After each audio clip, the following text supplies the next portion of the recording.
graduate of Wellesley College. I did civil rights work before I went to law school. I have 2 law degrees from Arizona State, a JD and an LLM in biotechnology and genomics. Between the law degrees, I served as a law clerk for Arizona's Chief Justice. I was an attorney for the Department of Justice Civil Division's Appellate Section. I was an assistant U.S. attorney and its first appellate section chief for the District of Arizona, and then I was appointed and retained as a judge on the Arizona Court of Appeals. I also was a reviewer for the ethical, legal, and social implication grants for the Human Genome Project and a Department of Energy Distinguished Research Fellow. And I can't tell you how somewhat embarrassing it is to introduce myself. I was an original member of the National Science Advisory Board for Biosecurity, appointed in 2005 as the representative of the public, which did not give me 300 million votes, but I tried. And I served through what has been its last meeting, which was in November of 2012.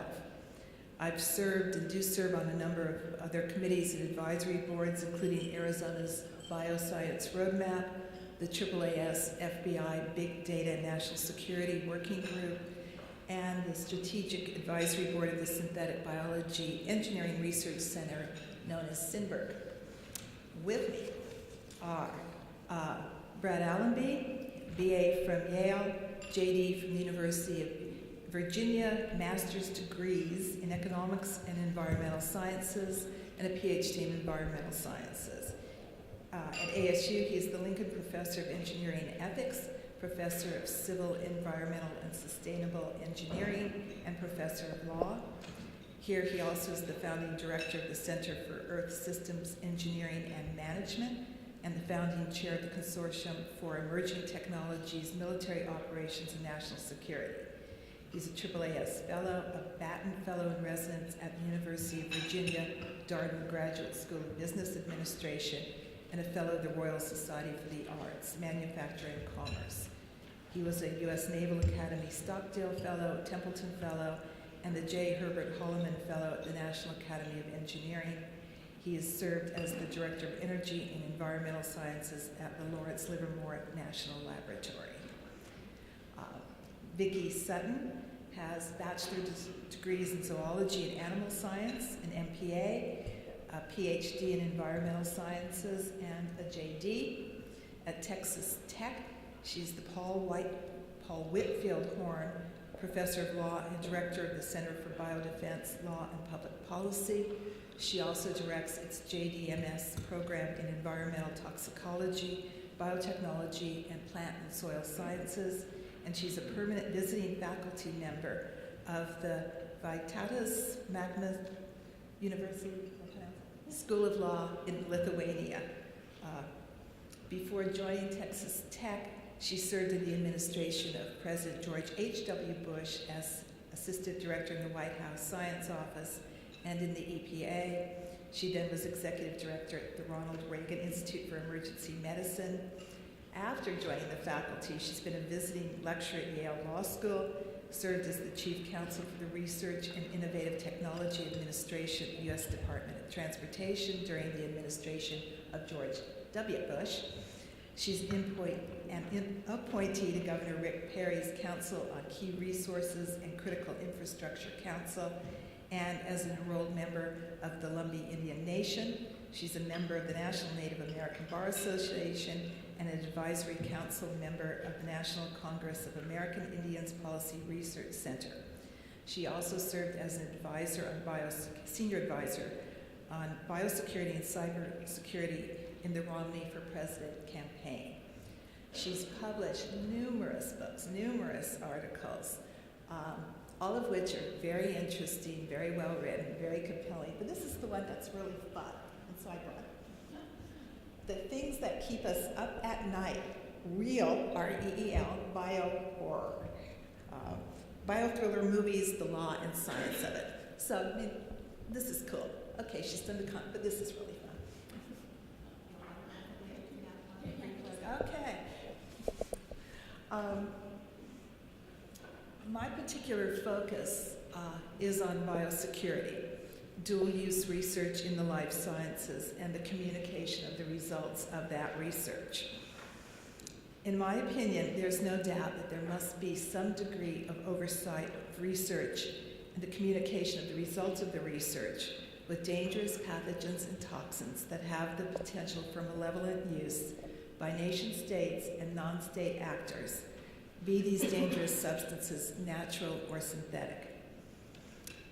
The research and communication of the research with highly pathogenic avian influenza virus, H5N1, provides an excellent case study for an analysis of the oversight process for dual-use research of concern, or DURC, and the communication of the results of that research, because the oversight process miscarried.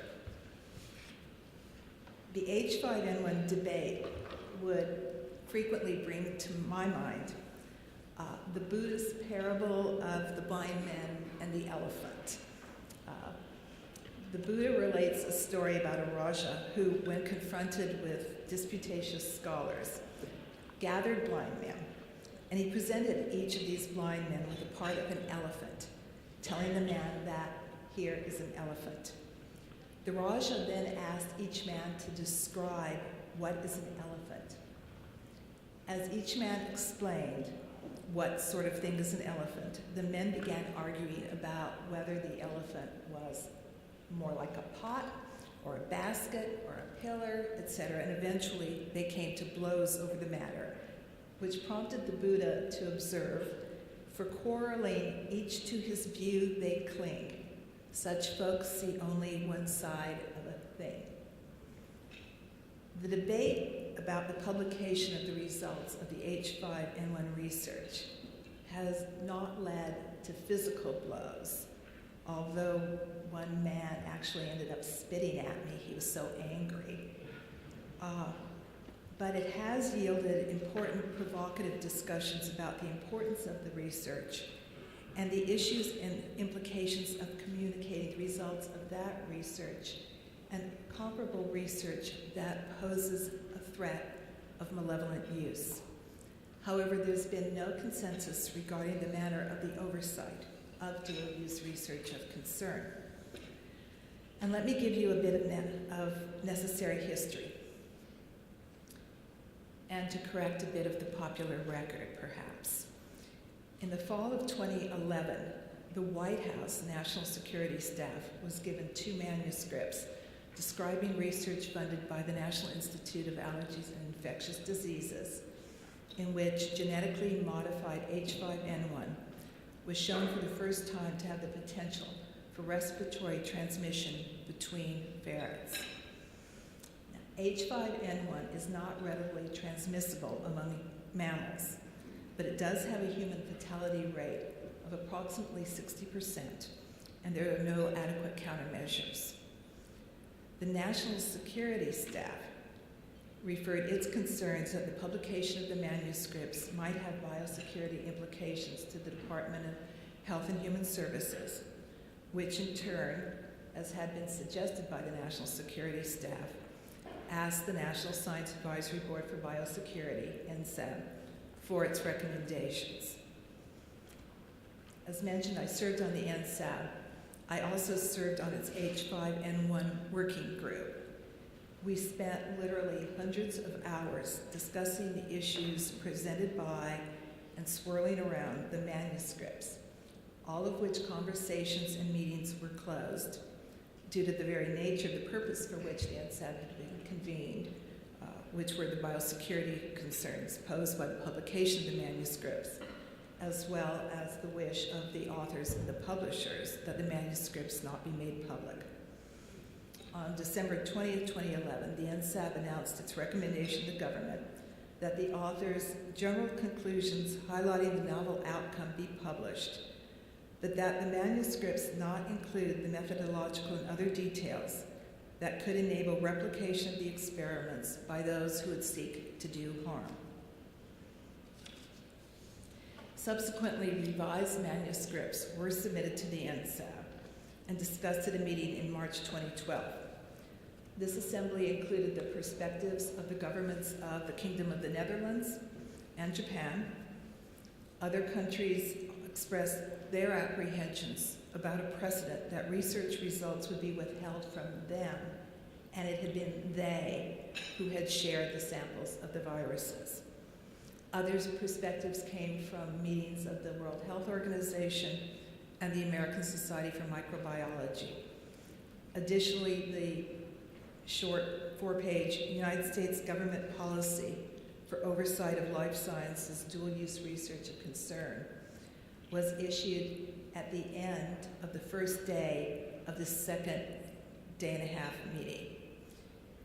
After what could be characterized as a very robust but friendly and respectful debate among the voting and ex officio members, which ex officio membership and discussion included the director of the funding agency, NIAID. The NSABB unanimously recommended to the government that Yoshikawa Oka's manuscript be communicated in full. And it recommended in a 12-6 decision the communication of the data, methods, and conclusions presented in the revised manuscript of Ron Fouchier. I was one of the 6 who remained of the opinion that the Fouchier manuscript should not be published. 3 others were David Relman, Pat Fitch, and our missing Mike Osterholm. The NSABB path of H5N1 review was rocky from beginning to end. Some of the confusion could have been avoided, some of the commotion simply could not have been escaped. But questions that are pertinent now include why the process was disordered, how confusion could have been avoided, and ultimately whether another structure should replace that of the NSABB. To begin, the studies funded by the government a decade earlier should have been highlighted for biosecurity concerns before the results of the H5N1 research were being readied for publication. Because from the outset, the research clearly warranted particular scrutiny, and it fell within the 7 categories of experiments of concern that were first suggested by the National Academy's Think Committee. So questions should have been asked immediately whether the research might constitute DIRC. These questions should have been asked during the design, execution, and annual reviews of the research, and there should have been in place a communication plan for the results, given the potential that they would be indeed novel. As a consequence of this failure, much of the NSABB discussion centered around 3 questions: the potential for the research to be used for malevolent purposes, which went to the nature and results of the research, its complexity in terms of how readily the research could be replicated, by whom it could be reproduced and made more dangerous, what facilities and what conditions would be necessary, and how it could be disseminated. 2, the crucial question of whether the benefits outweighed the risk for public health, safety, and security. And 3, how the research results could be communicated only to responsible parties.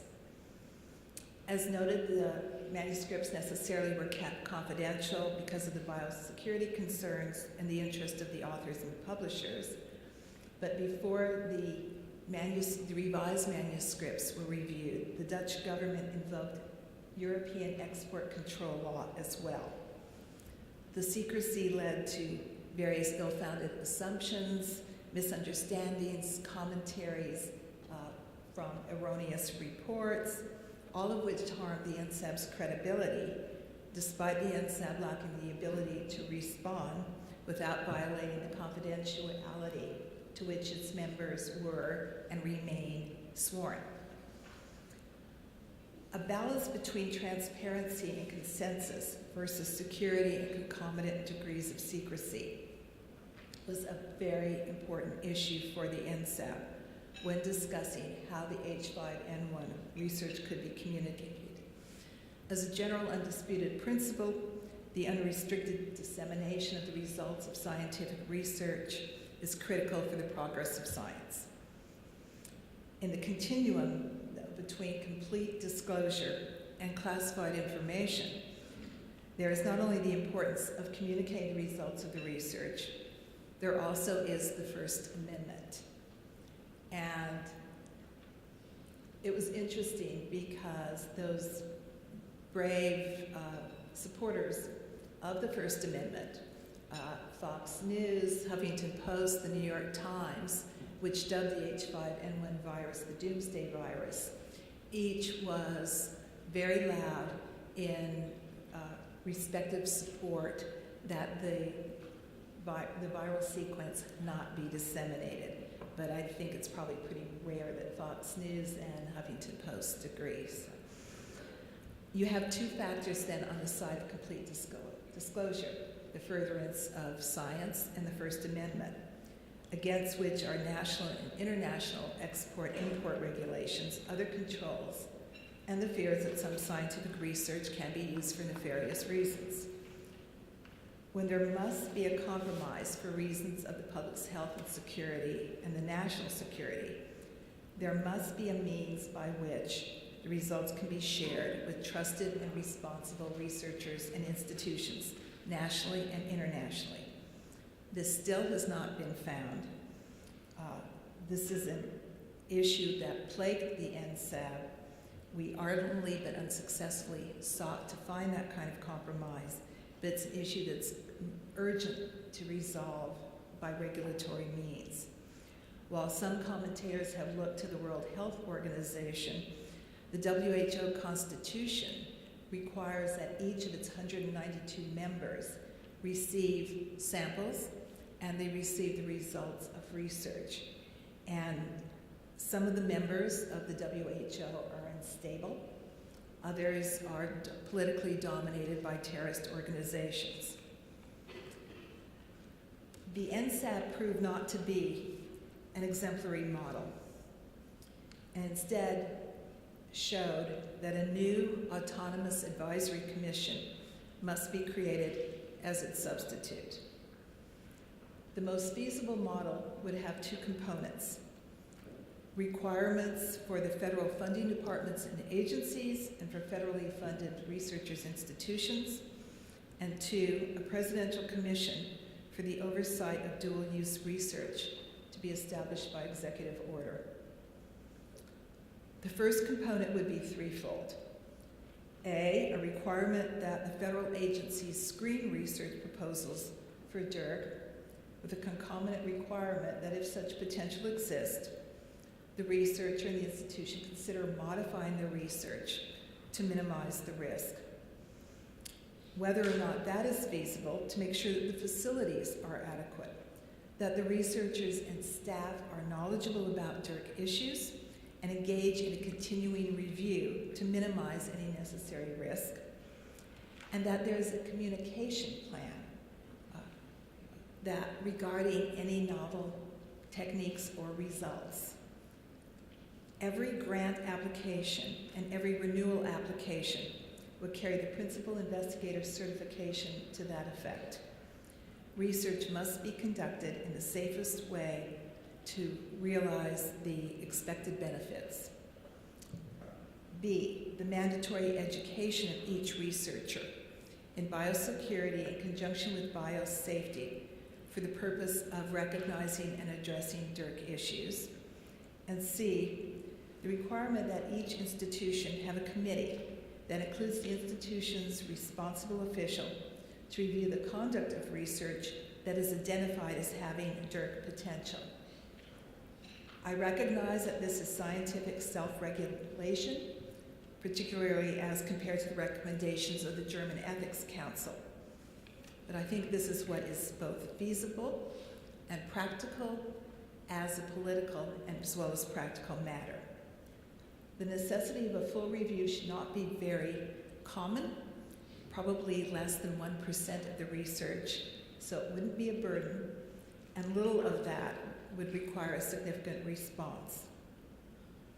The second component would be the creation of a presidential commission to serve as an independent expert advisory group. Its voting membership would be appointed by the president from individuals nominated by the federal agencies that conduct, support, or have interest in life sciences research, which would be broadly defined to include such technologies as encompassed by synthetic biology.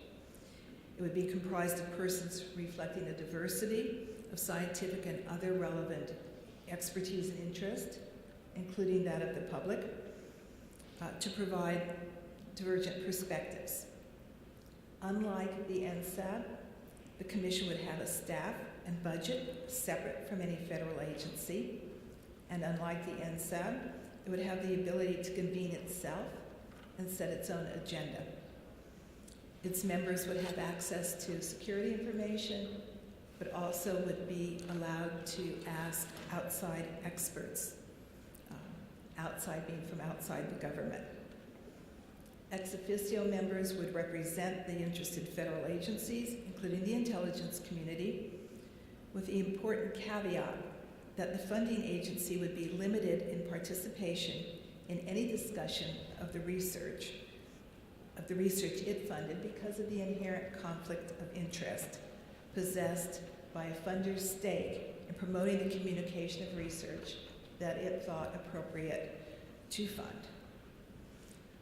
The commission wouldn't have compliance authority, which would continue to reside with the federal agencies, but it would be the authoritative voice to and of the government. Federal agencies would be expected to refer to its expertise in decisions whether to fund research identified as potential DIRC at the outset and during continuing reviews. By this means, the commission could provide needed consistency and integrated approaches among the federal departments and agencies. The commission also would be available to an institution whose DIRC review committee referred queries to it, and it would also be available to editors and publishers of scientific journals who now, by default, are in fact the arbiters of whether data and analyses are published. Additionally, the commission should undertake other duties, provide educational materials to the institutions, propose federal standards for personnel reliability, recommend approaches regarding the communication of the results of DIRC research along that continuum of full disclosure to classified information, including restricted access to responsible individuals and institutions, and undertake a review of the plethora of federal statutes, regulations, rules, guidelines, and policies for the purpose of organizing the existing regulatory structure, its cacophony, which jumble only serves to confuse and discourage scientific research. The circumstances of the research and publication of the results of the H5N1 are being repeated in a multitude of circumstances, including a new botulinum toxin serotype and the ongoing hotly disputed gain of function research with highly pathogenic avian influenza viruses. And were Mike Osterholm here, he would at this point charge the podium and emphasize how very opposed he is to these GOF research projects in these highly pathogenic avian flu. I can't more channel him, but I can mention a recent article by Mark Lipset to that effect, which I think is superb. Only from an increasing awareness of biosecurity issues, and DIRC in particular, will come a legitimate approach to safeguarding public health, safety, and security without compromising the essential vitality of the scientific enterprise. But it is absolutely essential that there be a new and independent mechanism for the review of potentially problematic research. And the approach I've outlined would, I believe, far better serve the objective of protecting the public safety and security and the national security from the malevolent use of dangerous agents, upon which I will set Dr. Sutton to elaborate. Thank you for that introduction to Judge. Like, I appreciate that, Susan. I have a book here that she showed you, Real Biohorror, but I think the scariest one is probably the real one that I wrote over there on the table, that if you don't like it, you can use it as a book stock. It's really big, but it is a comprehensive guide to biosecurity law and policy, and I'll probably say that that's a really scary one, right? Yes, that's what we're fine, yes, definitely. Okay. Right. Okay. I'd like to start in my presentation. I want to talk about dual use and the basic premise for dual use in the United States and the DIRC program. But what I really want you to keep your eye on is the big picture. And as I walk through this, I want to get to the global perspective on dual use, because dual use is not just an American concept. It's a concept that's been used by the Biological Weapons Convention as a next generation way of looking at controlling biological weapons when an inspection protocol failed. And many of you know the history of that, and I'll talk a bit about that, but keep your eye here on the big picture and dual use. This is the definition, a good place to start. Lawyers always like to start with definitions.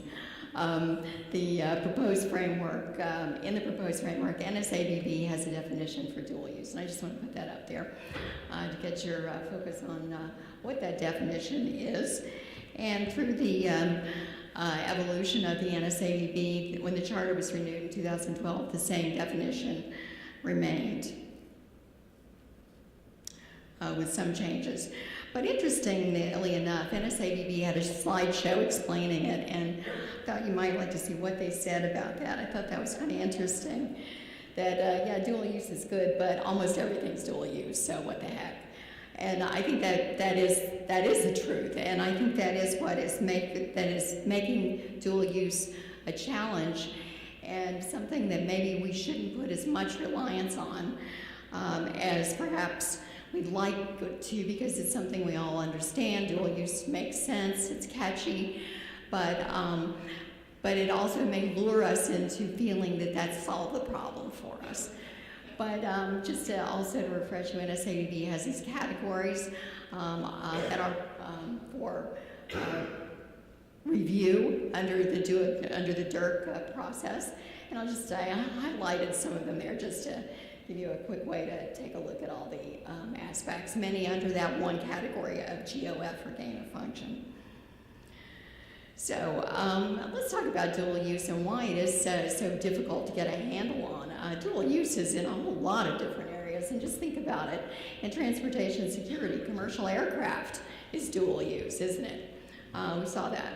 Cybersecurity, certainly that's a dual use problem we look at on a day-to-day basis. And nuclear security, obviously a dual use issue, and we look at, for example, Iran, who is claiming dual use, that they're using their nuclear power for peaceful purposes, and that hasn't really worked that well for us. Biosecurity certainly is that area then that we are focused on here today. This is a great cartoon of dual use. I think it says it all in one big picture, and that's exactly what the problem is in dual use. You can make a claim, certainly, that you're using it for peaceful purposes. Even when it's obvious to the rest of the world you may not be. But how do you sort that out? It's going to be diplomacy. So the only real way, and this isn't my idea, this is just stating a principle of sovereignty. The only real law to control criminal aspects of this is going to be domestic. Law is held by sovereign authorities, not by the international body. So legal frameworks are going to be where you find real control. Domestic laws that we have in the U.S., Susan touched on some of these, DIRC program, DOT, import-export. We have two different import-export lists. The commercial list and the DoD list. All of those have to be complied with. It's a pretty complex set of lists. It's hard. When I happen to be involved in some drafting of some charges, and you have to actually look at the ITAR list every day because it's a political list, not just a regulatory list. So one of the things that has come up about this is, well, what are the attitudes of scientists about this? And during the evolution of the biosafety and biosecurity regulations, the concern came up from administrators that, well, scientists are just cowboys. They don't want to be regulated. They want to keep it like the old days and keep doing what they've been doing. So I created a survey that asked questions to 500 biodefense researchers that were funded by NIH's and NIAID's money that George referred to yesterday. And I'd like to just add that the very reason that George said infectious diseases are easy, that's the whole reason the field really needed to have a boost. And so it was really great that a lot of money did go into infectious diseases research over the last 10 years. And in complete disclosure, the survey was supported by some of that money. So I asked the scientists who were funded by this biodefense research money, boy, do you think that select agents should be regulated? And select agents are what we're talking about here, those dangerous agents that CDC has decided to require extra precautions to work with for both safety and biosecurity reasons. So this is what they said. 93.6% said yes. And I think I did away with the cowboy theory that scientists don't want to be regulated. They just want to be regulated the right way. But I asked them a question about risk, and this is really about policy. And I wanted to just throw this in here because I think it's important to look at risk. I asked scientists, and I was trying to get at the problem with the current framework of regulations. How worried are you about having how worried are you about having negative repercussions on your career from inadvertently violating the biosafety and biosecurity regulations? And I wanted to see what they would say, but that becomes kind of meaningless, doesn't it? Yeah, we're worried about it. So I decided to write a comparative risk question.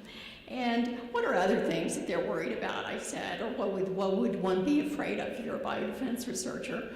So I asked them the question, how worried are you from death or injury from the agents that you work with?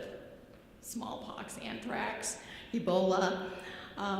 And I put those questions side by side, and I got those two graphs right there. This was published in a 2-page article, and I'll just show you a close-up. The top one was how worried are you about impacting your career, and the bottom one is how worried are you about having death or injury from what you work with. And as you can see, they're a lot more worried about the consequences of violating the law than they are about any danger of what they're working with. And when you put those graphs side by side, lawmakers in Washington said, I'm not sure that's the policy impact we want to have. If scientists are more worried about what's going to happen to their career than even death or injury from the most dangerous agents we have in the laboratory, there's something wrong with this picture. And in 2010, the White House cited that research when they issued Executive Order 210, which created many of the mechanisms, including DIRC and NSABB, that required a full review of the whole program. And so that's some of the ways that we can maybe have an impact by doing social sciences research in this area. So back to how is this working globally, regulating biosafety and biosecurity and using dual use. The Biological Weapons Convention has created, as I mentioned, CBM as a way of showing that you're complying with the BWC. And as you know, the inspection protocol failed about 10 years ago in the United States, pulled back and refused to move forward with an inspection protocol. And there are good reasons for that, and it was not political. All presidents have also supported not having an inspection protocol because intellectual property, going into a business without probable cause and inspecting like a pharmaceutical company and revealing intellectual property in the process to inspectors globally was a concern for the United States. So CPM was the next generation of how do we deal with something if we can't have an inspection protocol, confidence building measures. And these are of a wide variety, but among the confidence building measures is demonstrating how you deal with dual use. What kind of mechanism do you have for a dual use process in your country?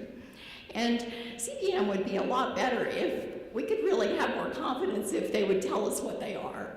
But when countries report and disclose their CPM, the BWC administrative unit has agreed not to disclose that to the world for safety and security reasons, and also to get nations to make these disclosures. So unfortunately, it's hard for us to build confidence if we don't really know all of the confidence building measures. What they did do is they identified how many people are doing what kind of process, which was helpful. So how are they working for us? Here's their summary of what they created. This is a list, and I took a picture out of the publication that the administrative unit did. And this shows 18 of the 190 members at the time had measures to address dual use, biological equipment, and related technology. So only 18 out of 190 members had anything resembling a dual use program. And that's in 2011. So the other approaches, for example, import controls, which I would also call a dual use program, speaking broadly, not from our definition, but speaking broadly from what's a dual use mechanism. An import-export control might be one of those. So import controls are the widest used of the regulation, and in part, those are mechanisms and structures, legal structures that were already in place. But still, only 59 members of the 190 actually require authorization for export and import of dangerous biological agents. That should surprise you. That's something that we already have an existing structure for. Almost every country will have some mechanism for import and export regulation. And just adding an authorization would be all that would be required. So it's not a big investment yet. Only 59 have taken any action to make that part of their program. So, to me, that says dual use is not providing us with the protection that we hope for globally, certainly. And I wanted to know why. Why are these countries not doing something? What is it that we have to look for? And if we can't expect everyone to do it, why don't we focus on the people who really need to be thinking about it? Where should this actually take place? Maybe our dual use program should be more focused instead of as broad and as expensive as maybe we're hoping for it to be.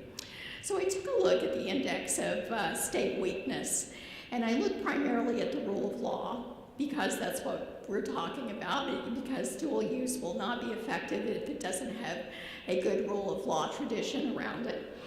And taking those top countries that have the weakest governments and taking a look at the National Security Strategy, which says specifically that weak and failing states pose as great a danger to our national interests as strong states, using that as a measure.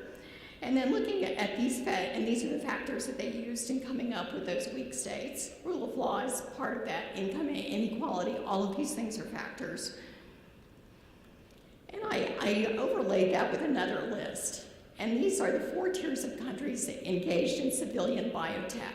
So if you take the weakest governments and go to this list and see, are there any countries engaged that are at the top of the list, engaged in biotech, that are also the weakest governments? And that would be my measure of the countries that are the greatest risk, that we should put the most resources in trying to protect globally their activities. So in Tier 1, the dominant biotech countries are the West, US, Europe, Russia, Japan, Australia, and some nations in the developing world, India and China.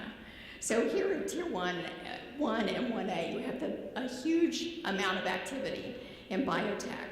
But where are the unstable countries? Going down to Tier 2, countries with some biotech capability, if you can read those: Israel, South Korea, Brazil, South Africa, Nigeria, Kenya, Singapore, Thailand. Are you finding any unstable countries yet? We're starting to see some instability, and now we're at Tier 2. And then Tier 3, Tanzania, Eritrea, both areas of instability. And then Tier 4, collapsed states. They also are engaged in biotech activity, but of a lower level of biotech activity. So if you focus on this, Tier 3 and Tier 4, and those countries with the biggest threat to the weakest state, those are where I think it would make a lot of sense to diplomatically deal with the threat of biosecurity globally. Some early indications that I found from looking at this: of the 141 weakest nations in the Brookings Institute list, which was the colorful graph I had there, the countries considered to be likely to have biological weapons programs or a host of those activities are almost exclusively in the bottom 50% of the weakest governments. And I think this suggests that biological weapons may be attractive as an equalizer, something that we've always known, or that weak governments are just simply powerless to control the civilian factions and terrorist factions in their country. Both good reasons, though, to focus on them. Another initial observation I made is those countries suspected of having bioweapons programs or activities that were the exception to the lower half rank. There were reasons to be especially concerned. Either they'd been open to inspection and destruction of these weapons, like Libya, the government had completely collapsed, like Egypt, or they were going through a cleansing, South Africa. So all of these are, I think, important criteria that could be applied to focus on where the real risk is globally for dual use. And I have created or worked on a concept that I call biodiplomacy as a way to approach this, which may be a better or another way of approaching what we think or hoped dual use might do. I think this would improve attribution based on risk factors to better target dual use concerns in the countries that require better resources. And it would also reduce burdens on dual use, because right now we're thinking of dual use as the silver bullet to this problem, and focusing resources and targeting assistance specifically to those nation states that are identified here that are the highest risk. And I'm going to hop through this First Amendment section because I think Susan covered this quite well. Yes. There's a history of here's some things that are available on the web already. A history of First Amendment, and I just wanted to mention one thing. This idea of reviewing publications weighing against national security threats, weighed against the First Amendment freedom to publish or research, is a very high bar. And so far, none of the articles that have been looked at have reached that bar. We haven't tested that in a court, but that's my opinion. Susan may disagree with me there.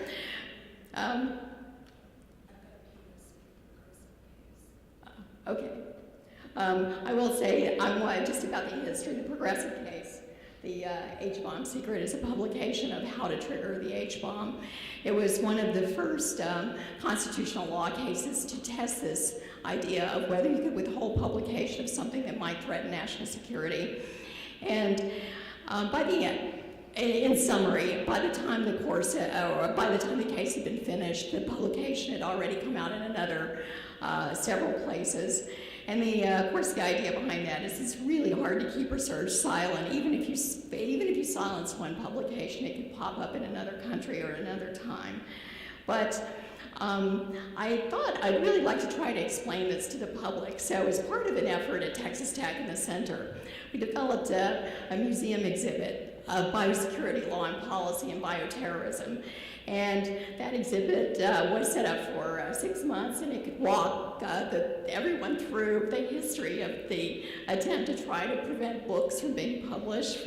Those are CIA authors and so forth, many of them you'd recognize. So that In addition, we had some popular culture and the history of bioterrorism. And by the way, that exhibit is available. If your institution would like a temporary exhibit, please let me know. It's going to travel around for a year before it comes back.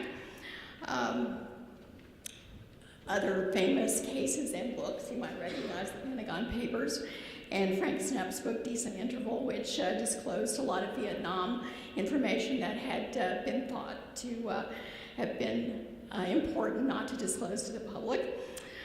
And here are the few of the papers that were considered by the NSABB. In 2001, Mouse Cox was before the NSABB, but it was one of the articles that triggered the thought that maybe we need someone to review these, because the journals were really the sole source of information on what to do. And the journals were responsible. They got together, came up with a consensus statement on how they would treat articles like this. But the Mouse Cox article, which many of you may remember here, was trying to suppress immunity, and it was trying to get down the mouse plague in Australia, actually, is what the researchers were doing. And what they ended up doing is suppressing the immunity in mice so that even if they were vaccinated, it wouldn't create any immunity in a mouse. And if you think about applying that research to humans, that could be pretty scary, a scary situation if even a vaccine couldn't create immunity.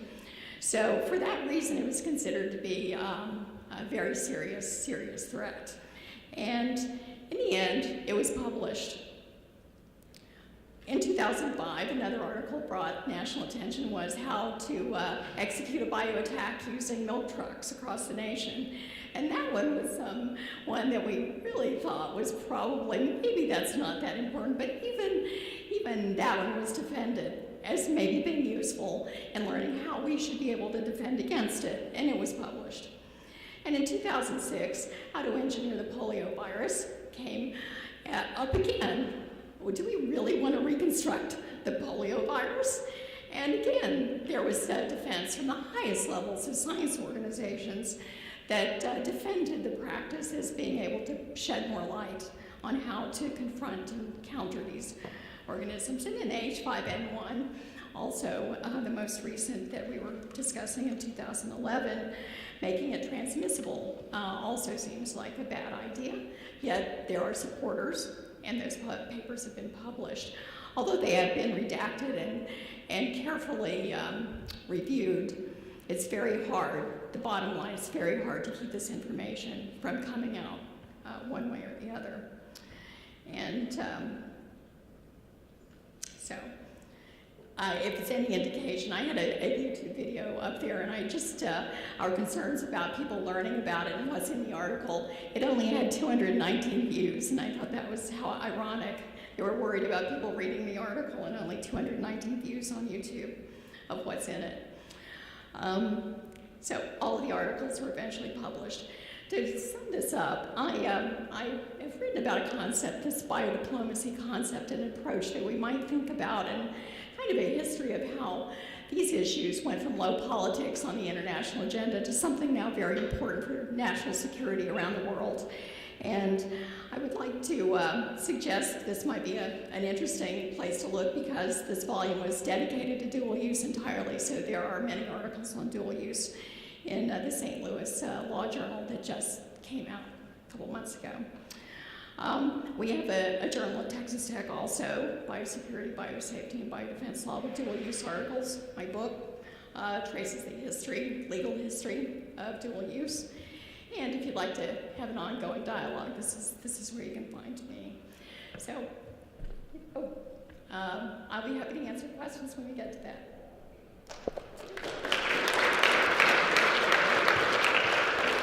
I would like to expand on something that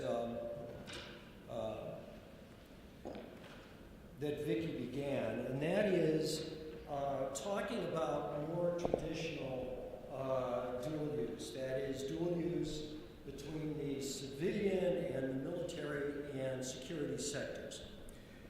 And what I want to do is I want to start by looking at a really interesting document that came out in 1999 from a couple of folks from the PLA talking about unrestricted warfare. And when I pick out selections like this, one thing you need to realize is that without looking at the entire volume, you won't understand the subtlety of the Chinese approach to unrestricted warfare, which includes, because they are a state that hopes to take advantage of the existing state system, which includes following many of the existing laws of armed conflict. So don't think that the Chinese are simply going rogue or going off the reservation. What is important is that they realize if they are going to pose a challenge to the reigning superpower, which the United States did to Britain, which Germany did to Britain, which led to a series of conflicts that eventually engaged the world, if you are going to challenge the reigning superpower, you need to be prepared to fight on all fronts. Military, non-military, lethal, non-lethal. The reason this is important is it begins to get to the context within which our definition of dual use might begin to seem not just superficial, but dysfunctional. So I'm going to make an argument that in fact our dual use concerns are essentially obsolete at this point. Dual use, again, taken in the big context, not in the context of thinking about what you should publish or not publish, although I think it probably is indicative of something that even if you don't want to have something published, by the time you get through arguing about it, it's already on the net. Then I'm going to make an argument that in fact dual use is important. And both of those arguments I think are valid, which is something to bear in mind as I go through this.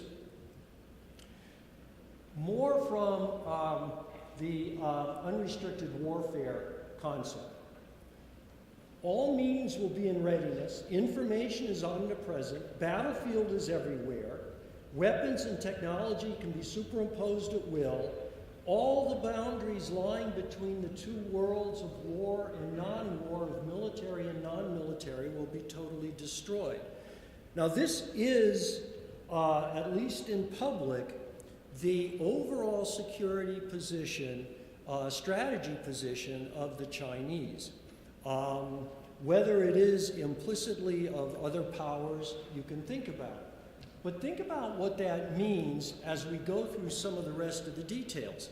Think about the implications of this when we start talking about dual use, and ask yourself, if in fact our strategy is that there is no difference between military and security technologies on the one hand and civilian technologies on the other, whether it makes sense to try to be arguing in this dual use context, or whether dual use is shifted in ways that probably means something a lot more important to us.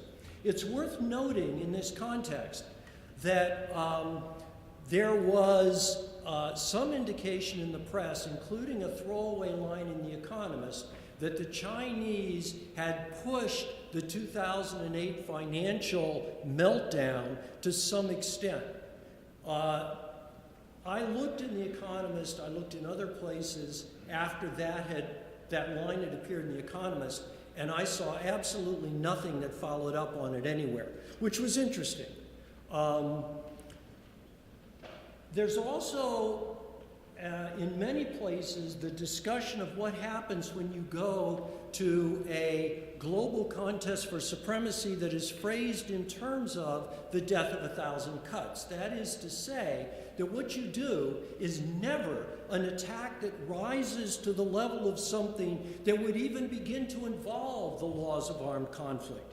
That instead what you do is you begin to eat away at the competency and efficiency of a society's capabilities, particularly their technological capabilities and their operational capabilities, so that you don't necessarily ever raise any flags, but so that over time you wear down their ability to compete at the international level.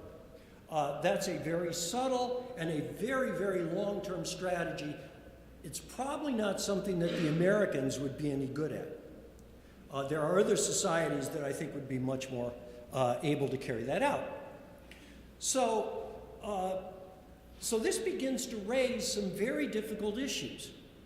Among the issues that it raises as you walk down this dual use kind of thinking is the question of whether or not you are in fact not just getting into a different kind of strategy, one where you need to be able to use different kinds of techniques, but whether you are undermining a lot of the framework that we bring to this kind of discussion. So the question is not just, are the Chinese doing unrestricted warfare? And I'm using China as an example, not necessarily as an opponent or an exemplar of an opponent. As we begin to move into this kind of environment, one of the things that you begin to ask yourself is, do the traditional norms, institutions, and patterns of thought that we bring to these issues still operate, and to what extent do they not operate? Now, in most cases, what's going to happen when you begin thinking that way is you're going to find in a lot of cases they still operate. So, for example, in the cases we've been talking about earlier that were brought up earlier by Vicki, for example, when you're talking about a specific question of whether you should publish, then the framework that we have, flawed as it is, gives us a basis to start with. That's what these discussions have been about. We can think about it. We know how to think about it. My question is, what happens when the changes wrought by the technologies that we're developing and the ways we're deploying them completely undermine your way of thinking about the situation? How do you understand when you've crossed that Rubicon? We're not very good at that. Our inclination is to take our existing ways of thinking and say, oh, they still apply. So, for example, if I talk to some people who've worked a lot with the laws of armed conflict, and I say, okay, what happens if somebody puts a number of logic bombs in our internet in ways that clearly affect civilian systems? Is that an act of war or not? The technical response that the military publicly makes now is, yes, that's an act of war, and the quote goes something like, and we'll drop a bomb down your smokestack. Well, clearly that's not going to work, right? I mean, in the first place, attribution is very difficult in the cybersphere. So if I come to you as a relatively intelligent audience and I say, you know what? We've found weapons of mass destruction in Iraq. I mean, I'm sorry. What we have found is, trust us on this. This country has, in fact, put cyber bombs into our system, but we can't tell you about the cyber bombs because that's a national security issue, and we can't tell you how we know it's the country because that's also a national security issue. What is my credibility on that? Nada. Zip. So the problem is that we've got a credibility issue to begin with that arises not just from the fact that we can't generate the information, but that arises from the nature of the technology itself. So that's one problem.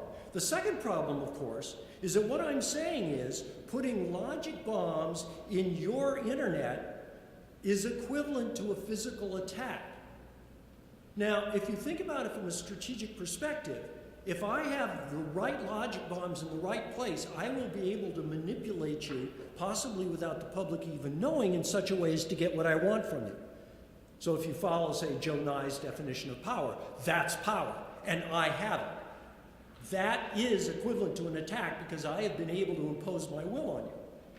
But if you look at it from the other perspective, the perspective that we all have of military operations, that's not adequate. The fact that I've put logic bombs in your internet does not equate to giving you the right to come back and drop bombs on me for a kinetic response. This is still a very open kind of situation. I would point out that although I don't know there have been any public statements, it is a fairly well-known and accepted fact that a significant amount of the American internet, whatever that means, has already been compromised by a number of unfriendly operatives. The rise of the security state. The idea and the issues with dual use do not arise in a vacuum, right? If you think about it, when I walk into a class and I sit down and all these freshmen are sitting there and they're interested in learning, at least until I start talking, none of them have ever been able to walk into an airport and get on an airplane the way that I used to be able to when I was their age. None of them. They have grown up in a security state. They're used to a security state. And it's not just, of course, the United States. It's Europe, it's China, it's Russia. All of us, for various reasons, have evolved into being much more of a security state. That changes things. That results in the kinds of questions that the previous speakers talked about. Yeah, well, I think that's good enough. The, 7? Awesome. Fine. Kick me when I go. It's also a question of the problem of understanding in a much more complex environment what exactly we're talking about when we talk about the norms that should apply to a specific situation. One of the problems with drones is that drones are a technology that all of us can understand, but they may be operating under very different legal regimes in the same geographic space, depending on whether the military is operating them, an intelligence unit is operating them, a private contractor is operating them, or some kind of rogue operation is operating them.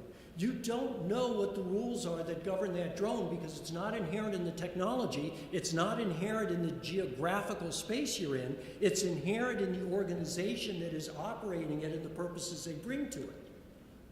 So when do you begin to transition from something you can say this is a military, this is a civilian technology? Combine that with the fact that most of the military technology we have today is derived from civilian technology.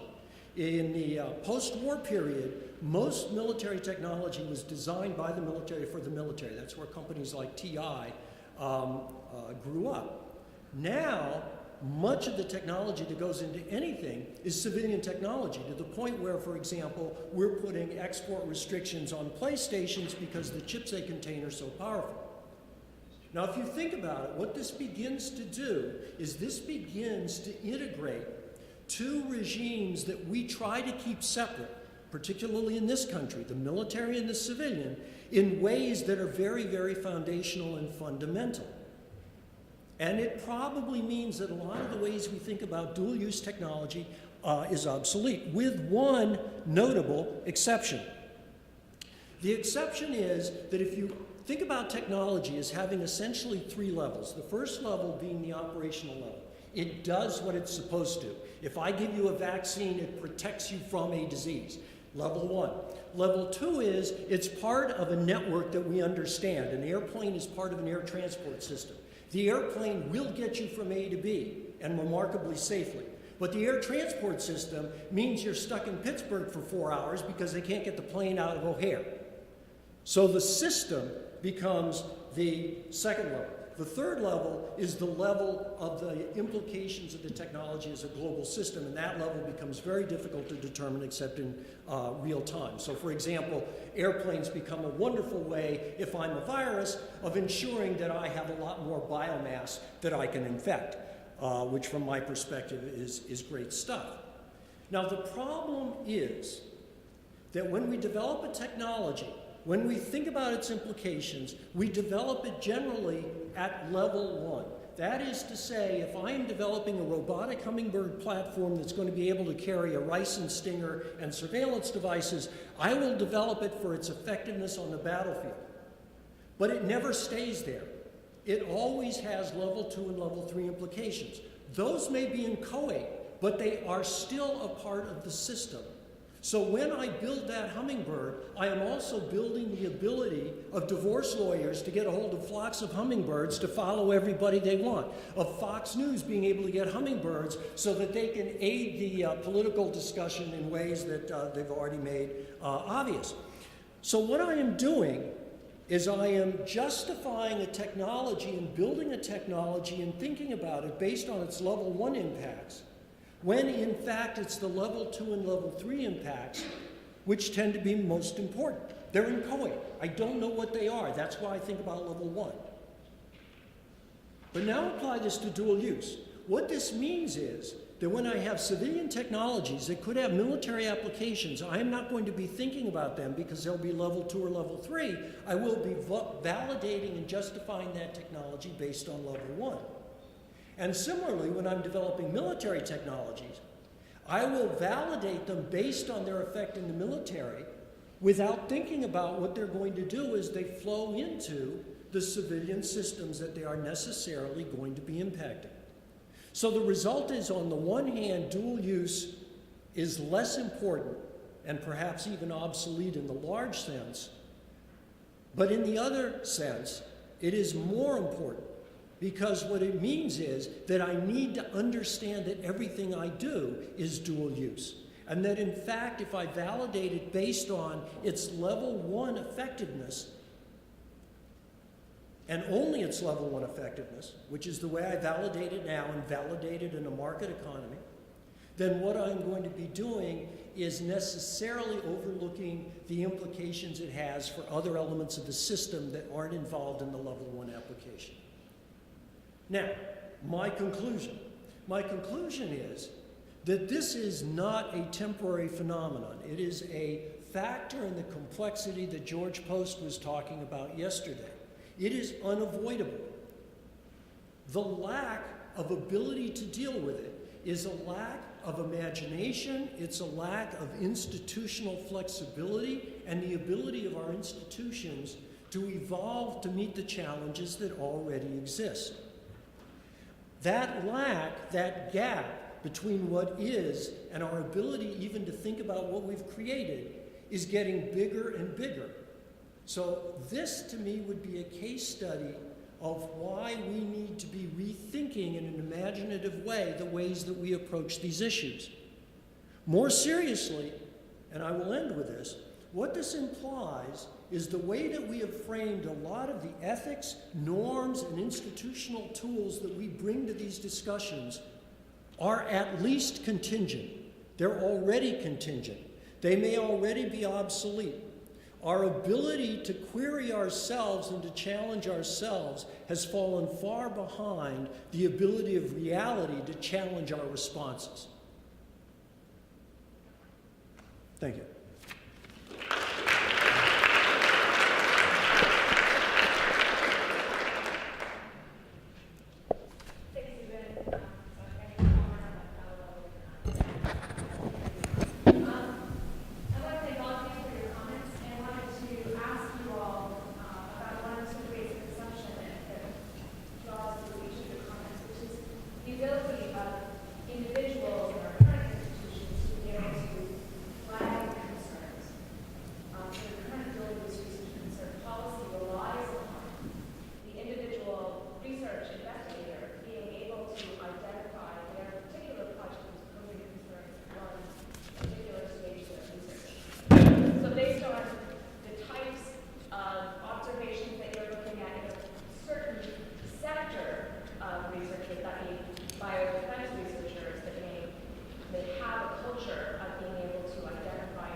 That's an excellent question.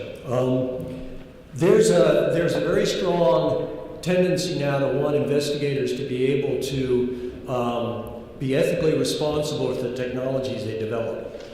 I think that's a good idea in that it encourages appropriate ways of thinking and behaving. I think as a concept, it's ridiculous.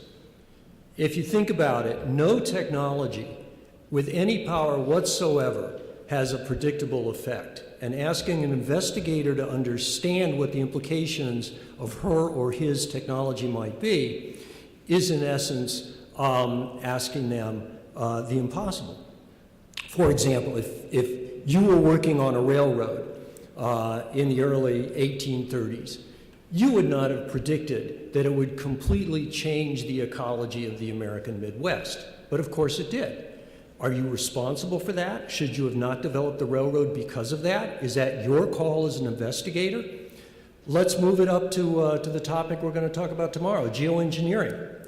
Whose call is it on geoengineering? Should you refuse to work on a geoengineering technology because you as the investigator think it's wrong and therefore perhaps remove an important tool from the arsenal that we have to address global warming?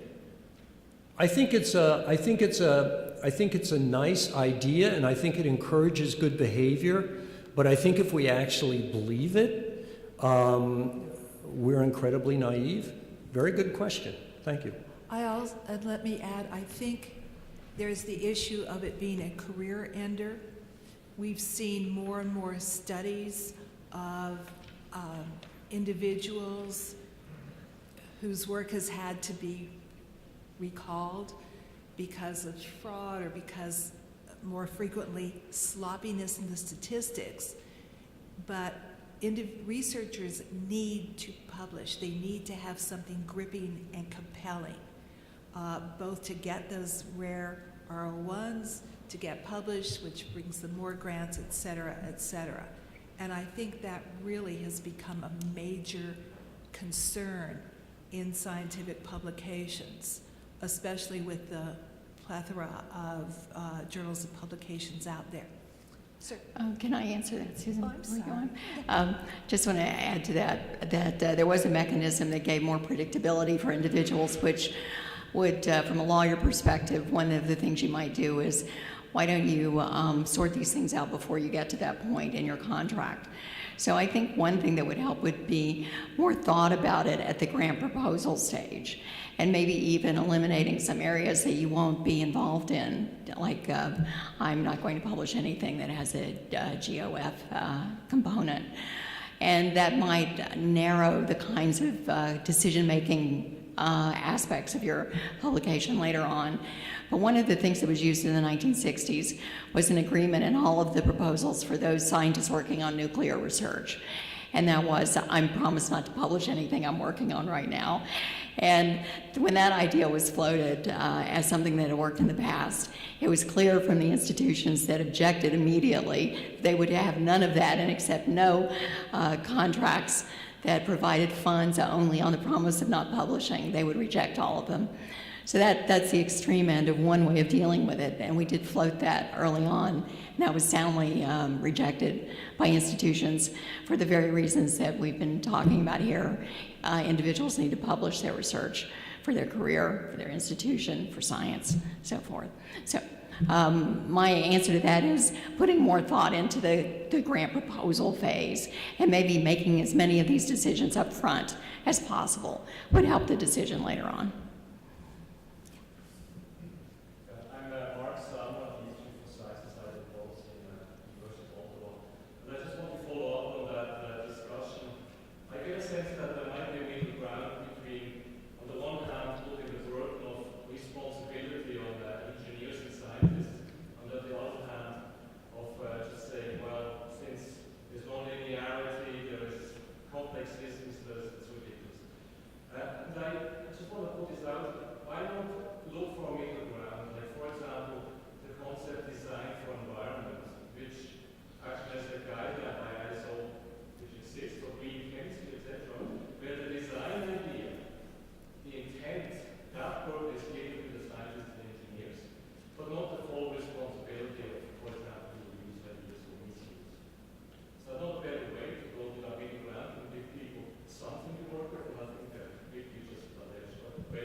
Yeah, I think it sounds a lot like an environmental impact statement in some ways.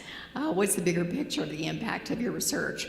And interestingly, and I thought about that this morning, that law in the United States, the National Environmental Policy Act that provides for considering the impacts of your research, has been so good and so effective that almost every country in the world has adopted one like it. Why haven't they done that with the dual use process, which is almost a mirror of that, a process of looking at how does this impact? And I think one of the reasons is NEPA and EISs are held against the government specifically, not individuals. So it's government action, major federal actions. So I think that approach would work very well. I think holding it against governments made the environmental impact statement work well. But I think that's a good approach. I think that's a good idea.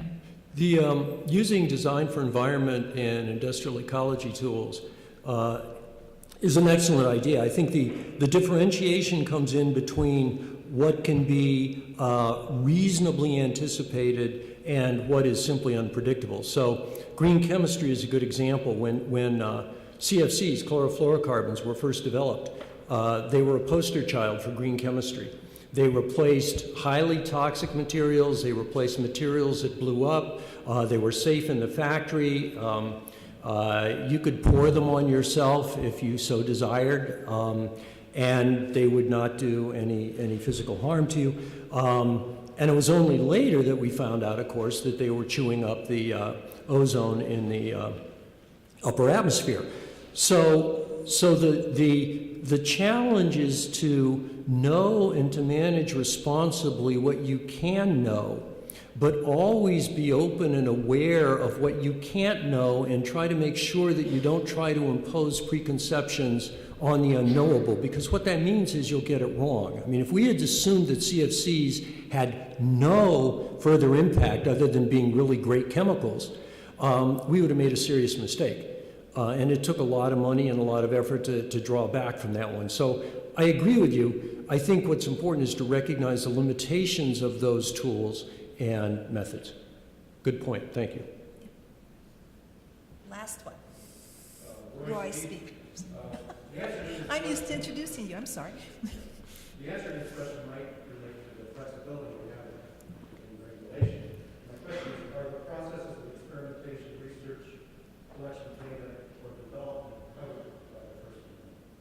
We talk about publication, but what about the process that I mentioned itself? Well, I guess I'll start. I taught constitutional law, so this is kind of a constitutional law question. But there is a right to research, but it is firmly within the idea of freedom of speech. You can be limited. Even the right of free speech has been limited recently if you work for the government, and what you can say, interestingly enough, which can be about research. In fact, that was the case.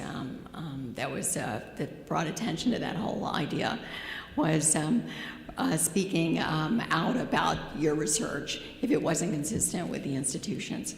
And I think that that we've also discussed academic freedom. Is academic freedom a right?